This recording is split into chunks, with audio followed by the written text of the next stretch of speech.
ব্যবসা যত বড় তার প্রচার হওয়া উচিত ঠিক ততটাই বিশাল। আজকের দিনে ভালো প্রোডাক্ট থাকলেই হয় না, মানুষের চোখে আপনাকে কেমন দেখাচ্ছে সেটাই ঠিক করে দেয় সে আপনার কাছে আসবে নাকি পাশের ব্র্যান্ডে।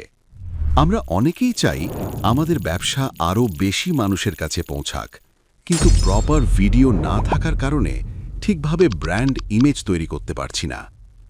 এখন একবার ভাবুন, আপনার clothing brand, restaurant, gym, salon, car বা বাইক শোরুম এগুলো দেখে যদি মানুষের মনে একটা প্রিমিয়াম ফিল তৈরি না হয়, তাহলে কাস্টমার কিন্তু সাইলেন্টলি হারিয়ে যাচ্ছে। কারণ আজকের কাস্টমার প্রথমে দেখে, তারপর বিশ্বাস করে, তারপর সিদ্ধান্ত নেয়। আর প্রথম দেখায় শক্তিশালী ব্র্যান্ড ইমেজ তৈরি করতে প্রয়োজন হাই কোয়ালিটি সিনেম্যাটিক ভিডিও অথবা প্রফেশনাল প্রমোশনাল ভিডিও। এখন ভাবছেন, এগুলো কি অনেক কঠিন? খরচ কি অনেক বেশি? চিন্তা কিসের? ক্রিয়েটিভ আইকিউ আছে আপনার ব্র্যান্ডকে মানুষের চোখে আরও প্রিমিয়াম, আরও ট্রাস্টেড, আরও ভ্যালুয়েবল করে তুলতে। এখনই যোগাযোগ করুন এবং আপনার ব্র্যান্ডকে দিন যে ইমেজটা সে সত্যিই ডিজার্ভ করে।